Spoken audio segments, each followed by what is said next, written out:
بسم الله الرحمن الرحيم.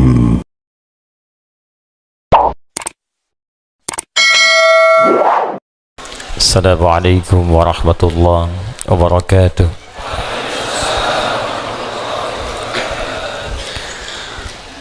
الحمد لله الذي خلق الإنسان من علق.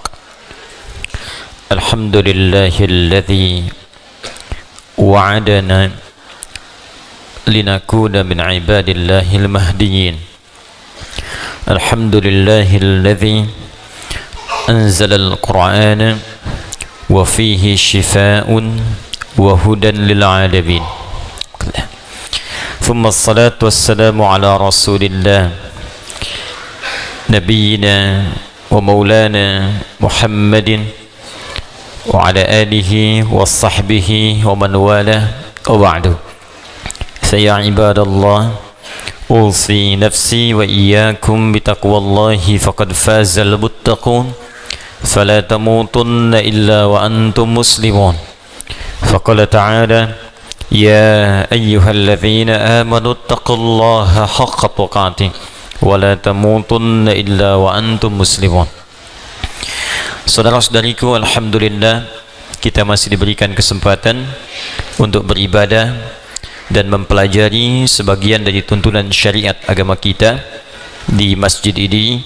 Semoga seluruh niat kita diikhlaskan oleh Allah Subhanahu wa taala, karena seluruh ibadah akan bergantung kepada niatnya. Demikian Nabi Muhammad SAW menyampaikan pesan kepada kita dalam satu hadis yang diriwayatkan oleh sahabat mulia Umar bin Al-Khattab Abi Hassin radhiyallahu taala anhu, dan dinukil oleh Imam Al-Bukhari dalam pembuka kitab sahihnya pada nomor hadis yang pertama dalam kitab Bad'ul Wahyi. Innamal a'malu binniyat wa innama likulli imri'in ma nawa. Sungguh seluruh aktivitas pekerjaan, apalagi ibadah, itu akan bergantung kepada niatnya. Ini setidaknya memiliki dua makna utama. Pertama, semua hal yang terkait dengan motivasi, khususnya niat, itu akan sangat menentukan capaian, kesungguhan, dan kesuksesan sebuah pekerjaan. Jadi kalau niat kita sempurna dalam mengerjakan sesuatu, maka motivasi untuk mengerjakan pekerjaan itu pun akan maksimal dan sempurna.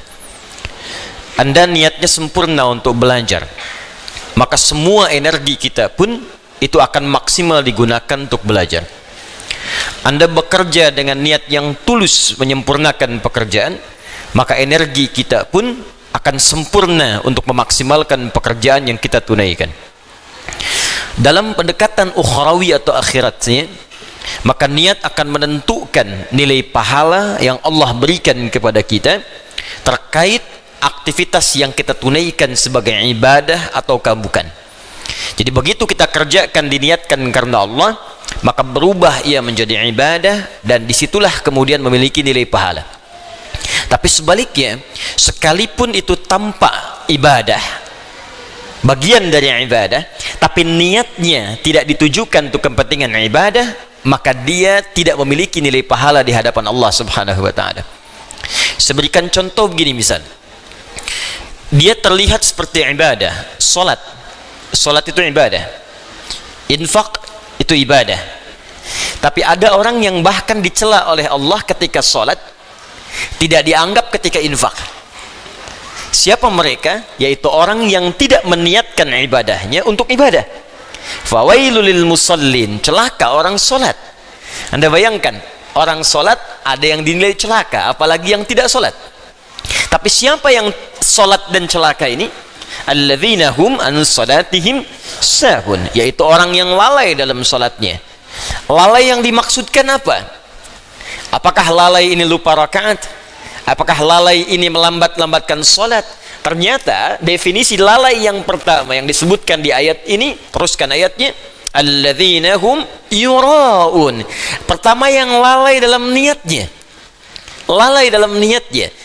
Seorang yang ibadah, motivasinya ingin dilihat Allah. Ya, ini yang paling pertama dari niat. Ketika seorang ibadah, maka keinginannya dilihat oleh Allah. Itu yang disebut dengan ihsan namanya. Hadis Muslim nomor hadis yang ke-8. An ta'budallaha ka'annaka tarah fa illam takun tarahu fa innahu yarak. Maka engkau menjadikan ibadahmu itu semua ingin dilihat oleh Allah. Walaupun engkau tak mampu melihatnya, maka engkau yakin kau diperhatikan oleh Allah Subhanahu wa taala. Ingin dilihat oleh Allah disebut ihsan sifatnya. Orangnya disebut muhsin. Ingin dilihat oleh makhluk salah niat, maka disebut riya namanya. Alladzina hum yura'un. Maka terlihat seperti ibadah tapi disebut celaka oleh Allah Subhanahu wa taala karena gagalnya niat. Demikian infak. Orang yang infak dengan tujuan bukan karena ibadah, hanya ingin dilihat oleh orang lain, maka disebut oleh Allah seperti orang yang bekerja tapi tak ada nilai. Seperti mengumpulkan pasir-pasir yang lembut lalu dihempas oleh buih-buih air yang kemudian menghabiskannya. Quran surah kedua Al-Baqarah ayat 264. Ya ayyuhalladzina amanu la tubtilu sadaqatikum bil manni wal adza kalladzi yunfiqu malahu ria'an nas. Hei orang-orang yang beriman, jangan engkau gugurkan, batalkan. Jadi ada yang disebut oleh Allah batal amalnya. Salah niat, batal amal. Dikerjakan tapi tak punya nilai. Kayak orang kerja nggak punya gaji. Orang kerja tak dapat upah. Orang ibadah tak dapat pahala. Dan disebut oleh Allah batal amalnya. Seperti orang infak yang mengerjakan infaknya disertai dengan perbuatan yang merusak. Apa diantaranya? Orang infak yang riya ingin dilihat oleh orang lain. Demikian hal pertama yang kita kerjakan dalam setiap aktivitas. Niatkan semua pekerjaan kita karena Allah Subhanahu wa ta'ala, termasuk dalam mengikuti ta'lim yang kita hadirkan pada malam hari ini. Dengan niat yang ikhlas, maka sempurna ilmu akan diberikan kepada kita. Dan dengan niat yang ikhlas karena Allah, tingkatkan takwa kepada Allah, maka akan dipermudah kita untuk menangkap dan mengamalkan pengetahuan yang kita pelajari. Itu yang dimaksudkan di intisari Quran surah kedua Al-Baqarah di akhir ayat 282. Wattaqullah wa yu'allimukumullah. Tingkatkan takwamu kepada Allah. Awal meningkatkan takwa kepada Allah memperbaiki niat. Ketika takwa ditingkatkan, wa yu'allimukumullah, maka Allah akan menambahkan padamu tambahan-tambahan pengetahuan. Semoga Allah memberikan kemudahan pada kita pada setiap apa yang kita pelajari. Kita memulai dengan mendoakan saudara-saudari kita, semoga yang sampai malam hari ini belum beriman kepada Allah, dikuatkan jiwanya untuk bersyahadat sebelum ia wafat kembali kepada Allah Subhanahu wa ta'ala. Semoga para pelaku maksiat pada malam hari ini disadarkan hatinya dan mau bertobat, dan semoga kita bersama mereka wafat dalam keadaan husnul khatimah insyaallah. Dan kita juga berdoa semoga segala ujian, khususnya penyakit yang tengah kita hadapi bersama saat ini, COVID-19 atau yang dikenal dengan corona, diberikan kekuatan kita semua untuk menghadapi musibah ini. Khususnya saya ingin menghimbau kepada siapapun kita semua, ada dua hal yang penting kemudian kita maksimalkan terkait dengan kondisi kita, erat kaitannya dengan virus corona yang sedang kita hadapi saat ini. Yang pertama, kita mesti sadar bahwa anatomi tubuh manusia itu terdiri dari 3 bagian. Ini yang diinfokan dalam Al-Quran. Ada fisik, jasad, ada akal, ada roh. Ingat betul ini. Mungkin yang dipelajari di biologi, di kedokteran itu hanya fokus kepada fisik saja, anatomi fisik. Yang dipelajari di pengetahuan anatomi akal. Sedangkan roh tempatnya bukan di pelajaran formal, tempatnya bukan di bidang kesehatan fisik. Ini terkait dengan nilai-nilai spiritual. Sedangkan penyakit biasanya menghantam pada 2 di antara 3 ini. Kalau bukan pada fisik, maka dia menghantam pada roh. Itu yang saling terkait, berkelindan. Kalau penyakit akal, biasanya sifat penyakitnya datang dengan sifat malas. Malas baca, malas belajar, ya, malas mengkaji. Itu penyakit akal. Karena setiap bagian anatomi tubuh ini butuh masukan. Dia harus punya karbohidratnya, punya proteinnya, punya vitaminnya, butuh masukan supaya dia berkembang dan kuat. Ya, fisik kita butuh makan. Maka turun ayat-ayat dalam Al-Quran seperti apa mengarahkan fisik untuk mendapatkan masukan-masukan yang terbaik untuk fisik. Quran surah kedua misalnya ayat 168, ayat 172, ya, dan turunan-turunan yang lainnya. Kata Allah, ya ayyuhan nasu kulu mimma fil ardi halalan thayyiba. Hai semua manusia, jaga fisikmu, cari makan dengan baik. Tak semua yang diinginkan mesti dimakan. Cari yang engkau butuhkan, membuat fisikmu sehat dengan cara yang legal. Jadi kalau tips Al-Quran ingin badannya sehat, badannya kuat, maka kata Allah diantaranya, apa fungsinya? Diturunkan ayat, kata Allah, tidak semua yang diinginkan mesti dimakan. Yang menyehatkan itu yang dikonsumsi. Tapi cari dengan cara yang benar. Jangan sampai Anda dapatkan dengan cara yang menyimpang. Kebutuhan fisik. Akal juga sama. Dia butuh masukan, butuh nutrisi. Tidak diberikan nutrisinya, maka akan tumpul bagian dari otak kita. Maka lemahlah kemudian cara berpikir seseorang, sulit mendapatkan pengetahuan. Apa makanannya? Turun ayat. Quran surah 96 ayat pertama. Iqra bismi rabbikal ladzi khalaq. Membaca bagian dari nutrisi akal. Turun ayat tentang mencari pengetahuan dengan cara yang benar. Quran surah ke-58 ayat 11. Yarfa'illahu alladhina amanu minkum walladhina utul ilma darajat. Allah akan mengangkat derajat seseorang ketika dia memenuhi bagian-bagian kebutuhan hidupnya. Tingkatkan imanmu, yang kedua, tambahkan pengetahuan. Quran surah ke-9 ayat 122. Wa ma kana al-mu'minuna liyanfiru kaffah falawla nafara min kulli firqatin minhum ta'ifah liyattafaqahu fid din wa liyunziru qaumahum idza raja'u ilaihim la'allahum yahdharun. Kata Allah, ayo belajar sampai paham, sampai mengerti. Kalau sudah pandai, balik ke kampung masing-masing, ajarkan orang di kampung supaya mendapatkan pengetahuan yang serupa. Nutrisi terkait akal. Ruh tidak banyak dipelajari. Sejak zaman Nabi, orang bertanya pada Nabi SAW, Muhammad, apa esensi roh? Bagaimana sifatnya? Bagaimana bentuknya? Apa nutrisinya? Turun Quran surah ke-17 ayat 85 untuk menjawabnya. Yas'alunaka 'anir ruh qulir ruhu min amri rabbi wa ma utitum minal ilmi illa qalila. Muhammad SAW, mereka semua banyak bertanya kepadamu tentang esensi roh. Katakan pada mereka, roh itu urusanku. Semua infonya hanya dimiliki Allah subhanahu wa ta'ala. Dan kalian tidak diberi pengetahuan kecuali sedikit. Sedikit untuk urusan fisik, silahkan. Ya, gali, analisis terkait tentang fisik, bedah. Dapatkan kebutuhannya, teliti bagian-bagiannya, dapat kita infonya. Tentang akal, silahkan temukan, kreasi. Dapatkan ciri-ciri pengetahuan yang baru, bidang-bidangnya, turunan-turunannya. Tapi roh, kata Allah, hanya aku yang tahu nutrisinya. Maka diturunkanlah kemudian nutrisi roh untuk menguatkan nilai spiritual seseorang yang bisa menguatkan fisik dan akalnya. Awas, hati-hati ya. Kalau fisiknya sakit, tapi rohnya sehat, itu boleh jadi daya tahan tubuhnya semakin kuat. Dalam arti, bisa jadi walaupun fisiknya kurang sehat, tapi rohnya kuat, dia bisa menjalani kehidupan dengan baik. Tapi kalau rohnya sakit, walaupun fisiknya terlihat sehat, sesungguhnya dia dalam keadaan selemah-lemahnya dalam beraktivitas. Nanti kita akan buktikan. Ya. Apa nutrisinya? Ibadah. Karena itu tidak ada nutrisi terbaik bagi roh kecuali ibadah. Untuk itulah kita diperintahkan salat, diperintahkan mengaji, diperintahkan puasa, diperintahkan baca Al-Quran, diperintahkan tahajud. Apa esensinya? Untuk memberikan masukan kepada roh. Berikan makanannya supaya dia sehat, berikan makanannya supaya dia kuat. Nah, apa kaitan dengan kondisi saat ini? Dari hal yang saya paparkan ini, teman-teman sekalian, maka kita bisa bersama-sama menghadapi, ya, musibah yang tengah kita alami saat ini dengan virus corona. Kita bagi pada dua bagian.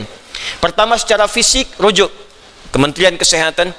Bagaimana informasi dari pemerintah yang disampaikan kepada kita, kita ikuti itu. Ya. Perilaku hidup yang sehat. Ya, kemudian cari makanan yang dibutuhkan yang kuat. Hindari begini begitu, tipsnya kita ikuti. Karena itu ikhtiar. Ya, ikhtiar secara fisikal yang kita bisa ikuti pedoman-pedomannya. Tapi ada bagian juga yang sangat penting yang terkait dengan pedoman roh. Karena sekuat-kuatnya fisik, kalau rohnya lemah, maka akan berpengaruh pada ketahanan fisiknya. Saya beri contoh sederhana begini. Fisiknya kelihatan sehat, tidak ada luka, nggak ada masalah, cuma rohnya sakit. Iri hati, dengki, perasaan pesimis, perasaan tak enak hati, itu ketika terjadi menimpa roh, dampaknya pasti akan hadir ke fisik. Sakit iri hati, hatinya rohnya yang sakit, fisiknya kuat, tapi makan jadi nggak enak, ketemu orang jadi nggak nyaman, tidur jadi nggak enak, terbawa ke fisik. Sebaliknya penyakit fisik, kalaupun rohnya bagus, fisiknya kena penyakit, tapi tetap beraktivitas, akan tetap semangat. Nabi Ayyub itu kan serangan fisiknya kuat, tapi karena kondisi rohnya kuat, untuk ibadah pun luar biasa. Baru saat kondisi penyakit mengganggu kepada ibadahnya, baru mohon kepada Allah subhanahu wa ta'ala diberikan kesembuhan. Baik. Karena itu, terkait dengan ini saya ingin memberikan pendekatan-pendekatan spiritual, bagaimana kita bisa menguatkan roh sehingga daya tahan tubuh kita untuk terbantu, ya, bisa menguatkan diri dan setidaknya membangun kepercayaan diri agar kita tetap beraktivitas dengan sempurna dan sebaik-baiknya. Ini penting saya sampaikan karena beberapa pekan ini saya menerima pesan tidak hanya dari Indonesia, tapi dari saudara-saudari kita yang di luar negeri, khususnya di bilangan Korea, kemudian ada di Jepang, di beberapa tempat, bahkan yang jangankan untuk ta'lim, untuk sekedar sholat berjamaah pun sekarang belum diizinkan untuk berada di masjid atau di tempat-tempat terbuka karena dikhawatirkan tersebarnya dengan mudah virus COVID-19 ini. Ya, kita turut mendoakan insyaallah semoga Allah ringankan, mudahkan dan hilangkan, ya, penyakit yang dimaksudkan sehingga memudahkan saudara-saudari kita untuk beribadah kembali dengan baik. Ya, kemudian yang kedua saya ingin ajarkan zikir dalam Al-Quran yang bisa menguatkan roh tatkala dilanda penyakit-penyakit semacam yang kita hadapi pada saat ini. Satu, jika kita tidak tertimpa dengan penyakitnya, tapi khawatir itu hadir di lingkungan kita, maka diajarkan doa oleh Al-Quran terkait doa yang pernah dibacakan Nabi Ibrahim alaihissalam. Salah satunya terdapat di Quran surah ke-26 Asy-Syu'ara ayat ke-80. Wa idza maridtu fahuwa yashfin. Wa idza maridtu fahuwa yashfin. Singkat, padat. Wa idza maridtu fahuwa yashfin. Kalaupun aku sakit, apapun penyakitnya, pasti Allah akan menyembuhkan. Saya ulang ya. Wa idza maridtu fahuwa yashfin. Kalaupun aku ditimpa penyakit, apapun penyakitnya, pasti Allah sembuhkan. Ini bentuknya fi'il madhi tapi maknanya mudhari'. Das ya? Kalaupun aku sakit, wa idza kalau ketemu fi'il madhi maknanya mudhari'. Sebaliknya mudhari ketemu dengan iz maknanya madhi. Iz yaqulu iz, ya, iz misalnya iz bertemu dengan fi'il mudhari maknanya madhi. Tapi kalau fi'il madhi bertemu dengan idza, ya, itu maknanya mudhari, akan, belum kejadian. Ya, belum kejadian. Jadi kalau Anda khawatir dengan hal-hal demikian, kata Al-Qur'an tetap optimis. Tetap semangat. Ya, jadi kalau ada penyakit, ada apapun di sekitaran kita, jangan sampai berhenti beraktivitas. Kalau menjadi epidemi, jadi wabah, kata Nabi, lakukan karantina. Benar yang dikerjakan sekarang. Yang sakit jangan datang ke tempat-tempat perkumpulan, jangan keluar dari wilayah, kata Nabi, tinggal di situ. Yang tak sakit jangan berkunjung ke situ. Nah, itu perintah yang Nabi sampaikan ketika menjadi kepala negara. Maka kalau sekarang kepala negara atau lewat kementerian menginformasikan, jangan dulu orang asing masuk ke sini. Atau yang kena penyakit jangan berbaur. Nah, itu bagus, kita ikuti. Ya, ikuti. Sekarang DMI, Dewan Masjid Indonesia, memberikan pengumuman, ada 6 poin di situ. Kita ikuti dengan baik. Ya, jadi kalau yang sedang sakit, sedang flu, batuk-batuk dan sebagainya, dirasakan bisa menular misalnya, maka tinggal di rumah, sholat. Ya, jangan berbaur dulu, khawatir menular. Itu standar dalam hadis Nabi. Itu biasa. Tapi kalaupun Anda misalnya berhadapan dengan orang-orang dan belum tahu bagaimana penyebarannya, tindakan preventif penting, silakan mau pakai masker yang lain. Tapi keyakinan perlu dibangun. Kata Allah, wa idza maridtu fahuwa yashfin. Yakin. Ingat, ajal tidak terkait dengan penyakit. Ajal itu terkait dengan maut. Ingat baik-baik. Ajal terkait dengan maut, bukan dengan penyakit. Ya, belum tentu Anda ditimpa penyakit langsung meninggal, belum tentu. Karena banyak orang sehat pun wafat seketika. Jadi gak ada kaitan penyakit dengan kematian. Ingat ya, kematian terkait dengan ajal. Quran surah ke-7 ayat 34. Walikulli ummatin ajal. Setiap umat ada batas waktu hidupnya. Fa idza jaa ajaluha la yastakhiruna sa'atan wa la yastaqdimun. Kalau sudah tiba ajalnya, maka tak bisa Anda mohon dimajukan, tak bisa pun dimundurkan. Nah, ayat ini ingin mengatakan sudah, kalau mau urusan Allah. mau dengan kematian, mau dengan mau dengan penyakit, mau dengan yang lainnya. Kalau tiba ajal yang meninggal, kalau belum tiba ya nggak akan wafat. Makanya nggak usah terpikir bunuh diri, nggak ada kerjaan. Ya, minum Baygon misalnya 1 kontainer, ya kalau belum tiba ajalnya nggak akan wafat. Ya, jelas ya. Dan kalaupun sedang sakit jangan dikait-kaitkan dengan kematian. Mungkin yang nengok meninggal duluan. Bisa jadi begitu. Atau dokter yang mengobati wafat duluan. Ya, mungkin terjadi. Karena itu kalaupun Anda kemudian misal ada vonis dari dokter, Anda terkena, Anda suspek, Anda macam-macam, tidak. Jangan simpulkan dengan hal-hal yang kecil dulu.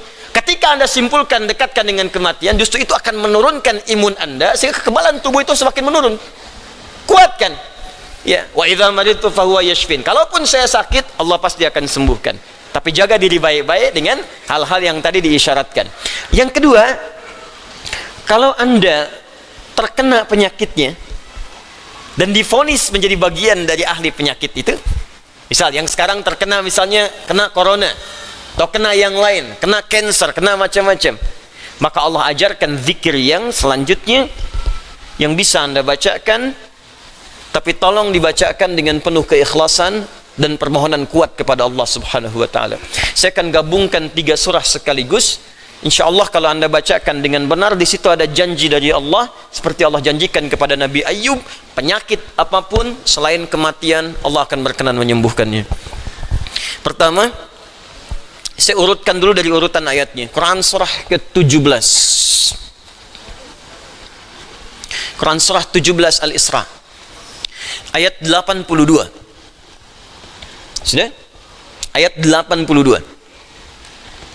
Disambungkan ke Quran surah ke-21 Al-Anbiya. Ayat 83 sampai 84. Nanti saya bacakan ayatnya. Terakhir ditutup dengan Quran surah pertama Al-Fatihah ayat 1 sampai 7. Quran surah ke-17 Al-Isra ayat 82, Quran surah ke-21 Al-Anbiya ayat 83 sampai 84, dan ditutup dengan Quran surah Al-Fatihah ayat 1 sampai ayat 7. Sekarang perhatikan baik-baik. Awas, ini bukan ilmu otak-atik ya. Ini syarat Al-Quran. Wa nunazzilu minal Qur'ani ma huwa shifaa'un. Ini poinnya. Wa rahmatul lil mu'minin wa la yazidul zalimina illa khasara. Wa nunazzilu minal Qur'an, dan kami turunkan dari ayat-ayat Al-Quran itu ma huwa shifaa'un, ada yang bisa menjadi syifa. Apa itu syifa? Obat. Apa itu obat? Syifa. Ibu syifa, ibu obat. Baik. Obat penawar itu ada 2 nama. Seperti penyakit pun ada 2 nama. Satu, obat bagi penyakit fisik yang standar, disebut dawa namanya, dawaun. Penyakitnya daun, obatnya dawaun. Ya, ada riwayat mengatakan likulli da'in dawaun. Setiap penyakit pasti ada obatnya, kecuali kematian. Ya, kecuali kematian. Selain kematian, kata Nabi, ada obatnya.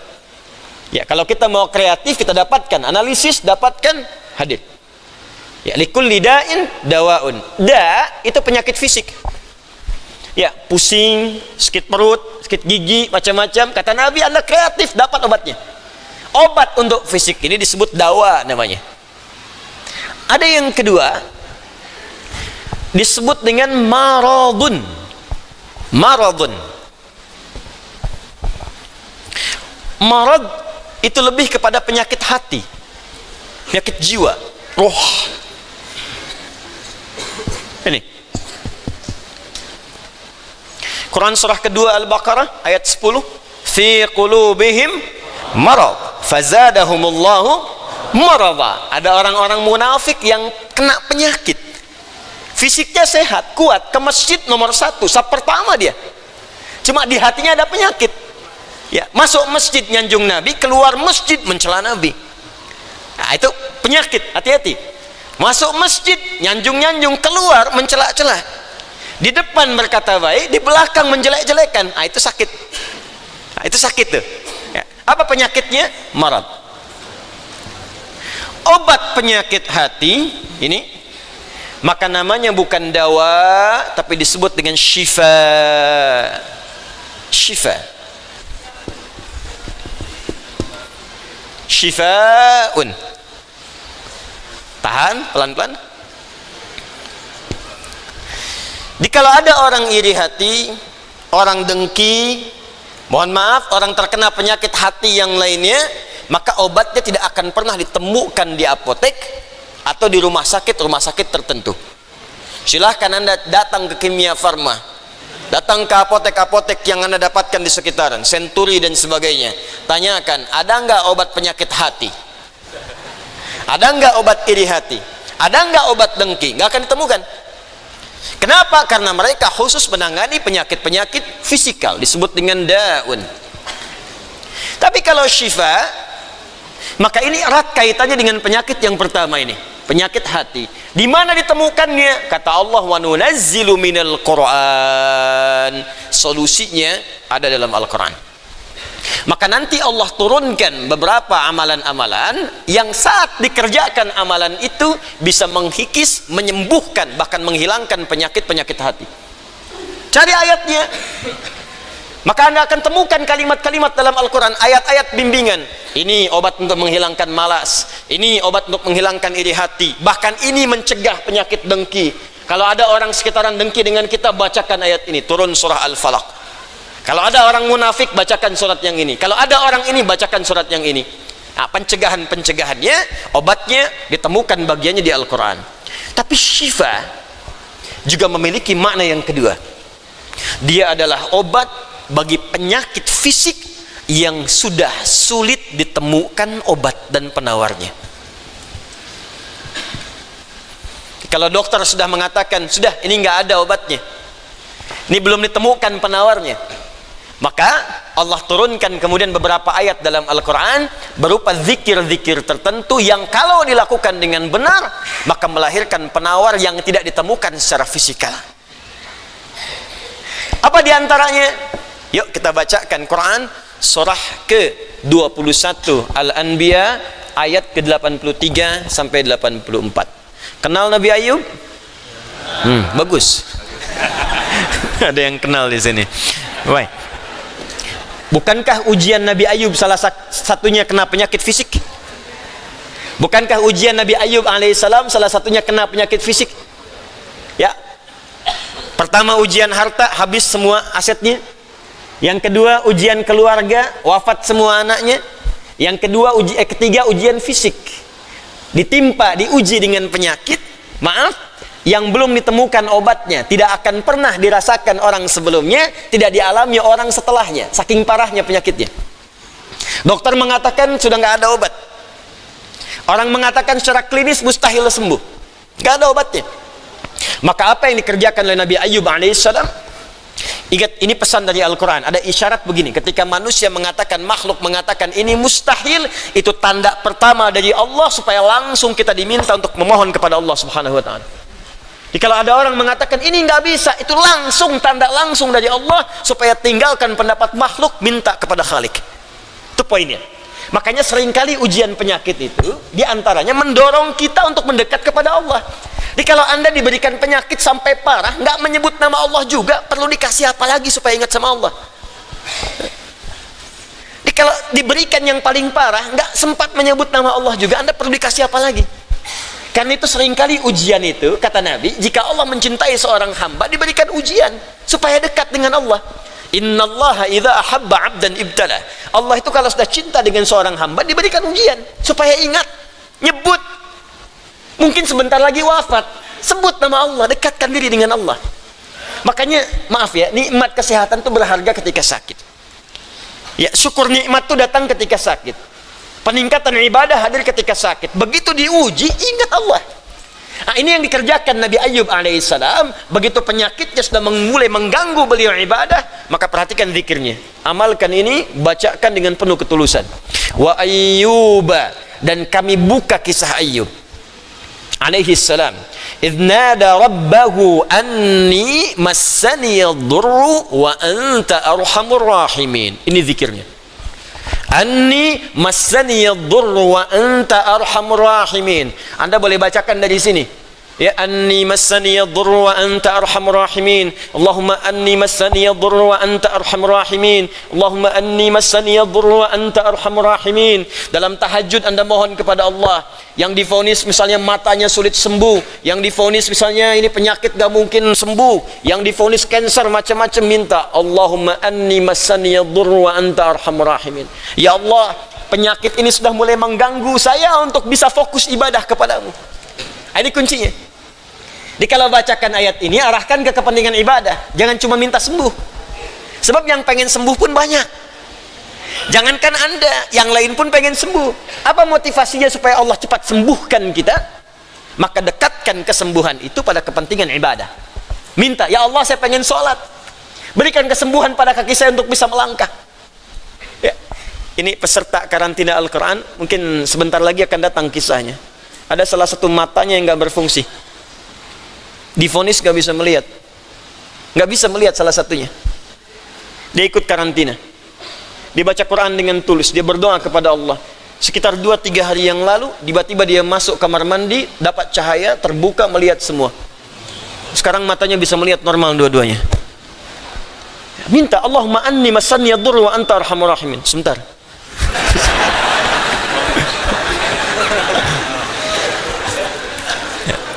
Ya Allah, ini penyakit sudah mulai mengganggu saya untuk ibadah. Saya pengen ke masjid ya Allah. Saya pengen Jumatan.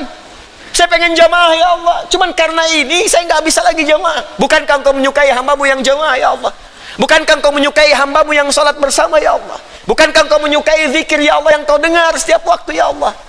Wa anta arhamur rahimin, sedangkan Engkau yang paling sayang padaku. Kalau yang paling sayang saja tidak Engkau sembuhkan, lantas kepada siapa lagi aku mohon dan meminta? Kalau kepada yang paling sayang saja tidak menyembuhkan, kepada siapa lagi aku mesti meminta? Anda tahu apa jawabannya? Fastajabna lahu fakashafna ma bihi min dhurrin wa atainahu ahlahu wa mithlahu ma'ahum rahmatan min indina, ujungnya wa dzikra lil abidin. Kata Allah, kalau ada orang yang mengamalkan zikir ini seperti Ayub mengerjakannya, aku akan sembuhkan penyakitnya, hilangkan semua kesulitannya, bahkan aku kembalikan aset-aset yang dirasakan hilang. Anda biaya keluar sekian juta, puluhan juta, miliaran dibalikin oleh Allah, seperti Allah mengembalikan Ayub dan anak-anaknya plus aset-asetnya. Anaknya meninggal 12, sembuh kembali, istrinya hamil lagi. Setiap hamil, lahiran kembar, lahiran kembar. Lahiran sampai 12 kali, anak 24. Aset balik semuanya. Terakhir, bacakan surah Al-Fatihah dengan benar. Karena Al-Fatihah disebut langsung juga oleh Nabi sallallahu alaihi wasallam sebagai syifa, sebagai syifa. Seperti pernah kepala suku saya kisahkan di pertemuan awal, tersengat kala jengking dan medis mengatakan tidak mungkin sembuh, diruqyah kemudian dibacakan itu dan Allah berikan kesembuhan.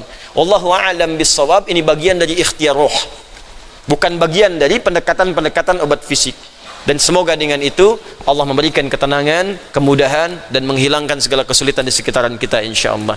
Ini sebagai respon dari beberapa saudara-saudari kita yang meminta penguatan dan doa. Sekali lagi kita doakan semoga Allah meringankan semua apa yang kita hadapi saat ini. Kita akan mulai pelajaran kita setelah menunaikan salat Isya berjamaah. Dan mari kita khusyukkan niat kita, kita khusyukkan ibadah kita. Semoga amal kita diterima oleh Allah Subhanahu wa taala.